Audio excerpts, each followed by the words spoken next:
All right, everybody. I have a special guest on the show today. Travis Osborne, MSN, CRNA, is the co-founder of Celebrity Anesthesia, an innovative anesthesia management group dedicated to elevating the standards of care in outpatient surgery settings. Operating across more than 40 locations across Texas, Michigan, and Illinois, Celebrity Anesthesia partners with surgery centers and offices to deliver a patient-centered approach to anesthesia care. At Celebrity Anesthesia, the focus is not only providing expert anesthesia services, but also enhancing patient safety, experience, and outcomes. The team places a strong emphasis on reducing postoperative pain, nausea, and anesthesia-related complications, striving to ensure a smoother, more comfortable recovery for every patient. By developing and implementing enhanced recovery after surgery anesthesia protocols, Celebrity Anesthesia has helped set new benchmarks for minimizing postoperative discomfort and maximizing patient satisfaction in the outpatient surgery setting. Well, welcome to the show, Travis. This has been a long time coming for everybody listening. Travis has really taken care of patients of mine since 2017 when I started my solo practice. And he's done thousands of explant cases for our patients and does great care of the patients. So it's an extreme pleasure and honor to have Travis on today. And Travis, so what does it mean when we say we're going to provide the best ERAS or some kind of way to diminish postoperative pain in my extremely sensitive patient population? No pressure there on the answer.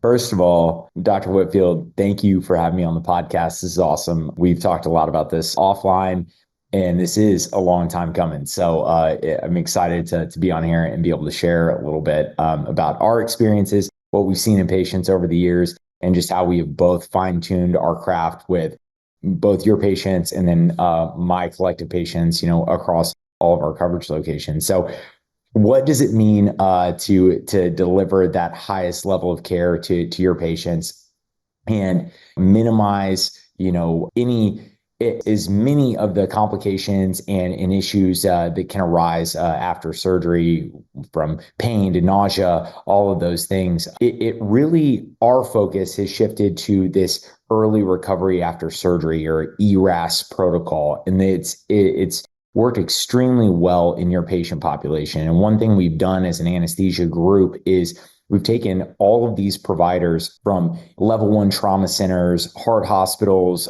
doing big cases at the hospitals on very, very sick patients, and taken these very detail-oriented approaches to solving very complex issues that arise in sick patient populations. And then we've brought those techniques into the outpatient surgery world. And now we can use those with your patients. And those center around minimizing narcotics, decreasing postoperative nausea and vomiting, decreasing pain through multimodal pathways. And we can talk more about that here in just a few minutes. Basically, meaning that we're using a bunch of different medications to stop and block pain at the site and systemically, rather than just relying on a bunch of narcotic medications, making you sleepy and not feel good, and then sending you home afterwards. So we put a huge emphasis on hydration, pre and post-op. We've kind of done we've fine-tuned every, facet of the surgical experience and the pre-op and post-op surgical experience we possibly could. So I want everybody listening to understand what Travis is talking about. So Travis started out as a cardiac anesthesia provider. So there's nothing more risky or dangerous than doing cardiac anesthesia. And then my background is really in complicated oncology reconstructive cases that would take sometimes multiple different types of surgeons and definitely lengthy OR times. So someone in Travis's position would have to keep that patient, from an anesthetic viewpoint, great blood pressure, great heart rate, completely sedated, feeling, and not having variations in those parameters, so that we could perform this oncology reconstruction, or when he started, it was a heart surgery or a valve replacement or all these different things. So when he talks about complicated, I don't want y'all to you need to have a flavor for that. These are the most complicated things that are done. And they have a very, very high risk reward, if you want to think of it that way. So all those techniques that we both Travis and I, we don't take for granted because it's our experience. But sometimes when you hear us talk, it seems like we don't talk about those things because Travis is a very humble person. And he's a very strong, compassionate, empathetic provider of care. So when I talk to him about something or I have a question, he's very curious about trying to expand that so we provide the highest level of care. And I really appreciate his curiosity about helping us deliver a higher and higher level of care. So we've had early recovery after surgery protocols in my practice since I started practicing really in 2005. And then as things have progressed and we started focusing on explants, and we'll go directly, into that. It's a very specific type of surgery and it has a very specific patient population. And because of their not underlying medical problems all the time, but their underlying chronic inflammation, it can be difficult to provide a level of care that he's describing. So now we look at genetics for drug metabolism. So people have problems with P450 or people have problems with different drug metabolites. That helps Travis and his group better deliver care. They already are excellent at delivering care anyway, but we're always trying to push what we can do to personalize and individualize, the way our patients get cared for. And Travis and I were talking before we started the show about our ERAS and, how it's changed and evolved. And so, for everybody listening, we use something to help with neuropathic pain. We use something to help with nausea, and we use some anti-inflammatory. And those are started in my practice the night before to reach a certain blood level. And then Travis and his team, and I'm gonna let him talk about the morning of, and we'll kind of just walk you through a case because that's basically the best way to describe this. And we can do, basic explant care. And, I would come in and mark the patient, and then I will let Travis take it from there because at that point, you're under his care, and then in the OR, I'm going to operate, but he's going to provide the, color and background of what he does. Yeah, no, I appreciate that. And thank you for saying all of those things about our practice and about my practice. I just want to elaborate on one thing you said earlier. It's, in the outpatient setting, when I kind of first started practicing and before we started our group, the emphasis in the outpatient setting wasn't on these advanced techniques that we're using now. That was basically kept for the hospital, right? And when we're talking about ERAS and all of these, so when I was referring to, doing that stuff with heart surgery and, level 1 trauma cases, and when Dr. Whitfield's talking about these like high risk vascular repair cases and flaps that he was doing, that was when we were thinking about ERAS protocol. We have now really taken ERAS out of just being a hospital-centric approach to now being at the forefront of outpatient anesthesia care and outpatient surgical care. So, I mean, huge tip of my hat to Dr. Whitfield. You have continued over, the past 7-8 years we've known each other to just advance your practice. You do the same thing that I do, and I think that's why you have a ton of success with your practice. And your result is that you're constantly iterating, you're constantly looking for ways to improve, and it just shows how much you care about your patients and how good of work you do. So, over the past several years, we have continued to fine tune this technique, getting these patients loaded on medications like pregabalin, Celebrex, doing things to optimize hydration preoperatively. When they get their day of, patients show up to the surgery center. They are seen by our pre-op nurses or the pre-op nurses at the facility. An IV is started. They're doing a couple of things, paperwork and all that good stuff. Dr. Whitfield shows up, he marks the patient, asks, answers all last minute questions and everything, and then anesthesia steps in. So either me or one of our team members would enter the room. We'll ask you a series of questions. We've reviewed your chart, we've reviewed your labs, we've reviewed everything ahead of time. We're asking kind of day of questions, making sure that everything lines up, asking general questions about your health history. Then we develop what we refer to as an anesthetic plan. So kind of in our head, we come up with how we're going to navigate that anesthetic, kind of how we're going to tailor our approach to fit your specific needs between, the allergies that you may have, your medical comorbidities, or, medical problems that you have, medications that you take for those. And then any issues that you've had with anesthesia in the past, if you've had nausea in the past, you've had trouble controlling pain in the past with surgeries. We take all of that information collectively, kind of synthesize that, and then we build an anesthetic plan. If we're talking about a pretty straightforward explant case, which I think Dr. Whitfield would argue there's no straightforward explant case. Just like people would be like, oh, it's a straightforward anesthetic. I was like, there's actually no straightforward anesthetic.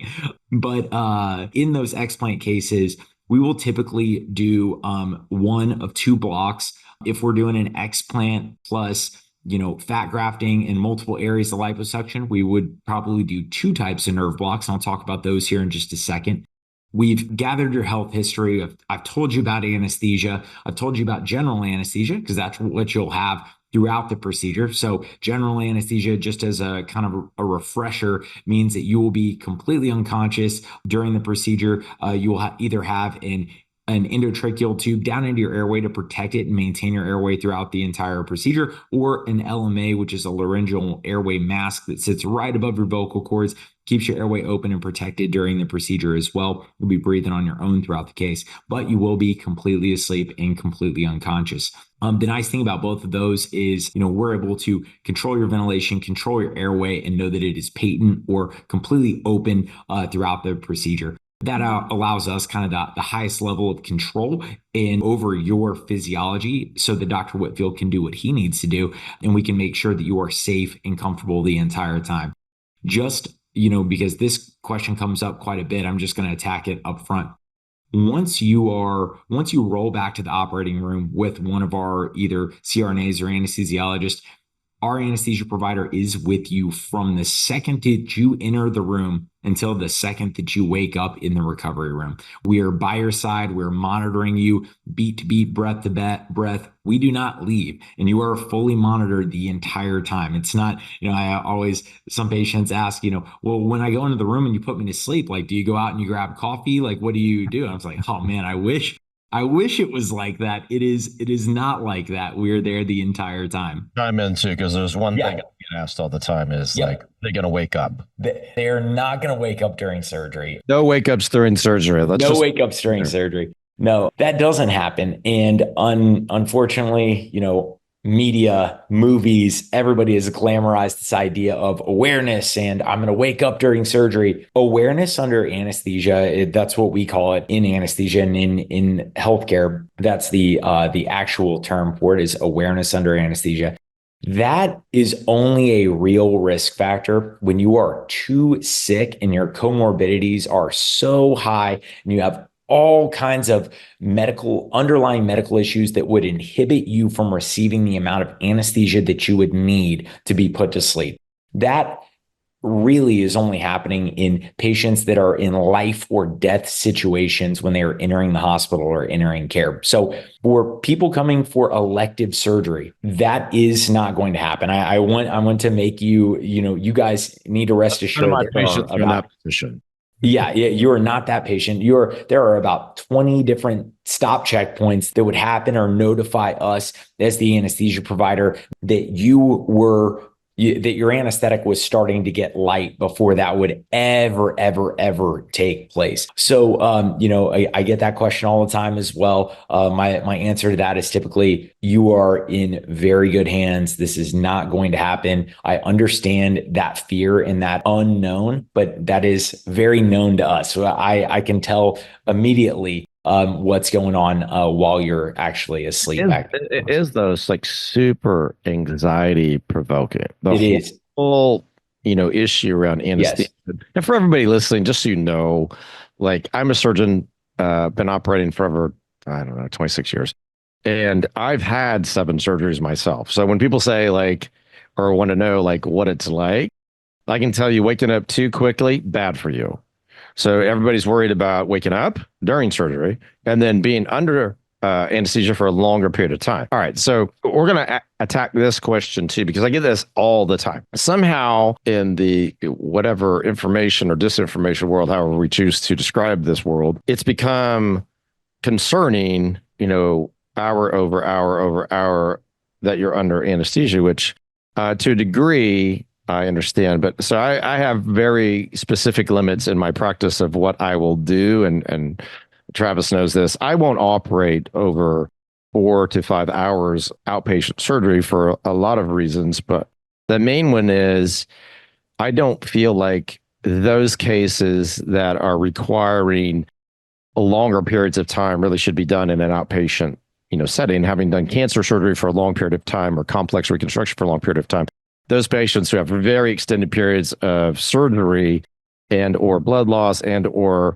changes physiologically need to be monitored typically overnight or in a more, hospital type setting, if you want to think of it like that. So there's a level of care that's different. I'm usually operating from 2 to 4.5 hours. That's pretty much my average. Travis has known this for many, many years about me, and I'm efficient in the operating room. I don't take a long period of time, but for his team, and he can speak to this specifically, like if I'm a patient under anesthesia, I want the appropriate level of care during that, 1.5 to 4.5 hour period, because it actually makes it easier for the anesthesia provider to then wake me up when surgery is complete. Absolutely. I'm trying to think of a good way to kind of describe this in layman's terms. But, typically longer surgeries that Dr. Whitfield was just referring to, when you're talking about lots of blood loss and an 8 hour, 9 hour surgery to put rods in somebody's spine, you were talking about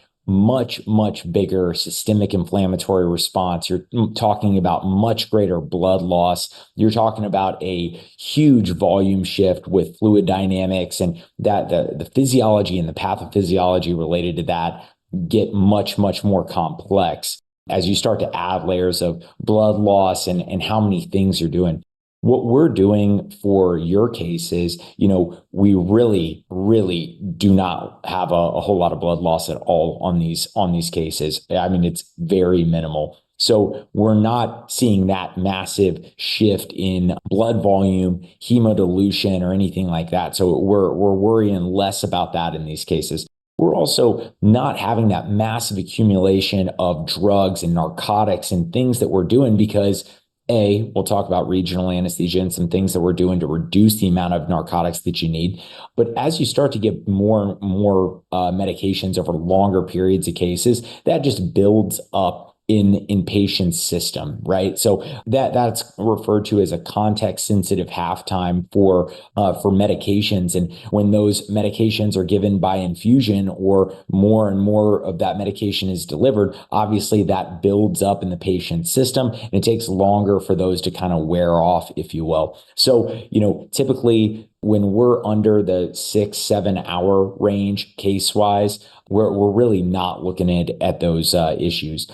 Our group is 100% outpatient based. We do a lot of plastics in our practice. So our providers are very used to. And once you get working with surgeons like we are with Dr. Rob, I mean, we can basically operate without talking to each other. I can sense where you're at every step of the case. I become ingrained with where you're at in the procedure. I can anticipate and I can start to tailor my anesthetic to those needs in the case. And, anesthesia is very analogous to flying a plane, right?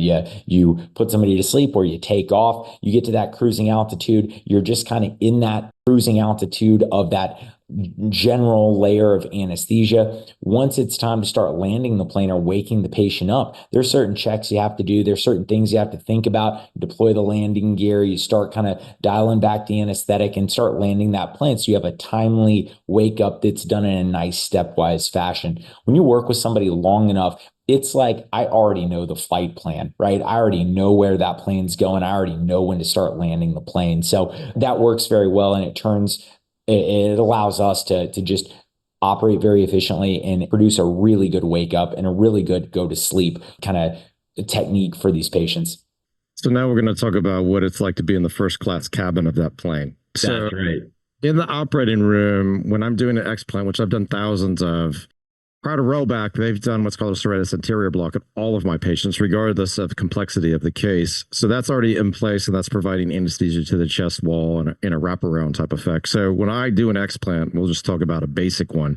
Yep. I'm going to get all that material out. And then as I get that material out, we do a couple things very specific stepwise. So we're looking right at the ribs and the rib spaces. If it's behind the muscle, if it's above the muscle, we're looking right at the muscle. So we're going to inject that with a longer acting local anesthetic mixture. And that mixture is Exparel. It's a bupivacaine mixture, and it settles into the tissue. It takes about 4 to 6 hours to completely set up. But Travis and his team has already placed this serratus anterior block, and that allows us to have a window where there's already medication on board. So this is very different than how I trained, where people woke up, they may have had a certain level of discomfort, they were given IV medication in the recovery room by the nurse based on their pain score. Here, what we want is all of this is to be done preemptive. The ERAS has started the night before. Travis's team is blocking the patient in the pre-op area.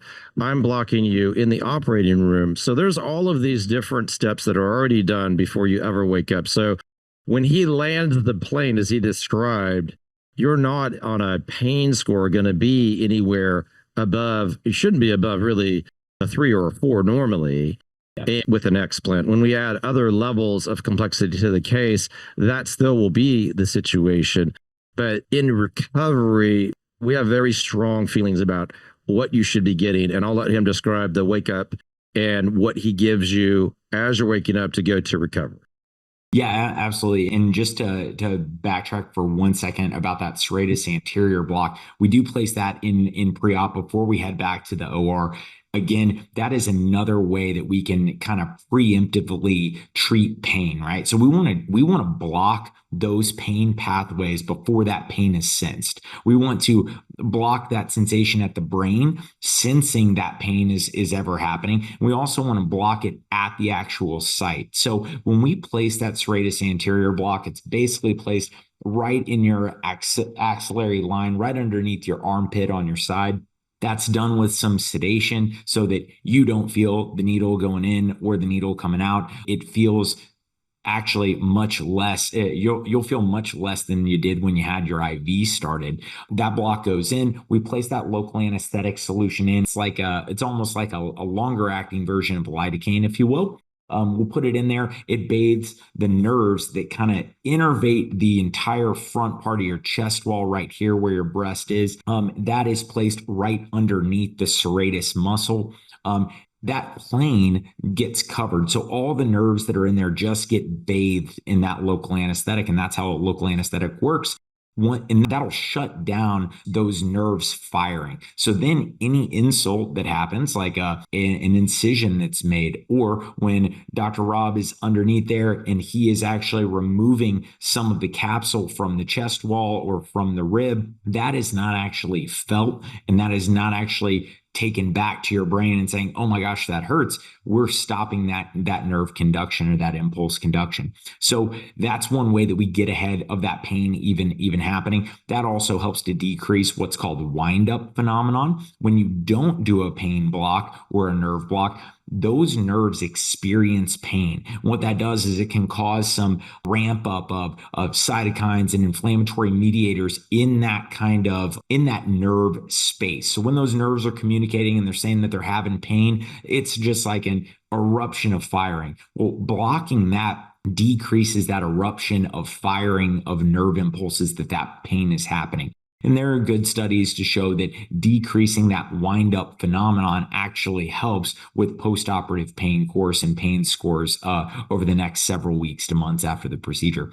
So, as Travis described, everything is being done before. So, instead of reacting to a patient's pain score in the recovery, area, and the nurses are dealing with that, what we're trying to do from my team's perspective is start everything the night before so that the neurologic response that he's describing, the inflammatory response he's describing, and what we call post-op nausea, vomiting, basically we're preempting all of that. Yep. And then he and his team are doing this block. They're preempting it further. I'm adding to it in the operating room. So I'm looking at everything and I know where I've been because I'm looking right at it in the operating room and I'm blocking those areas. And then, so when you get to recovery, And if you're a recovery room nurse listening to this, you should want to work for us because it's a very easy job. Probably Celebrity Anesthesia, if you looked at them and benchmarked them around the country against groups, they probably have this, you would see less narcotic used per group because they don't really, based on what we're describing, need to give people or advise the nurses to have to give patients additional short or long acting narcotic in a way that is, I would say, traditional. Yep. And I want my patients to be up ambulatory. Obviously this is an ambulatory surgery and outpatient surgery, but the point being, I have people flying in from all over the United States and out of Europe and Asia now, and they want to, get up and their caregiver meet them and be able to leave. And I want them obviously coherent. Many times I'll be there at the surgery center and I can have some time to speak with them. But to speak with someone after anesthesia, the joke has always been, you're never going to remember what I tell you. But actually, in my patients, they actually can remember pretty much everything you tell them because they're actually awake. Yeah. And they're not blunted by this massive dose of narcotic medication because we've used other non-opioid medications to accomplish a very similar outcome, right? But without, hopefully, that laundry list of side effects like the brain fog, the constipation, that feeling of lethargy. Narcotics are not the cleanest drug profile from a side effect standpoint as other drugs that we have in our arsenal. And when we're doing that ERAS protocol, we're hitting pain receptors in all different areas of the body outside of just relying on that typical opioid spectrum. Right. And so in summary, I'll let Travis have the last word. I've chosen to work with him for this period of time because not only is he great at what he does, he's very, very interested in making the experience better. So if you can really level up someone's experience and decrease their anxiety, provide this really, holistic environment for them to get cared for, and really, it's a pretty difficult emotional setting that we take care of patients in each and every day. I find that his group is really performed above and beyond expectation. And that's why I continue to have him as my anesthesia care provider for both myself and family.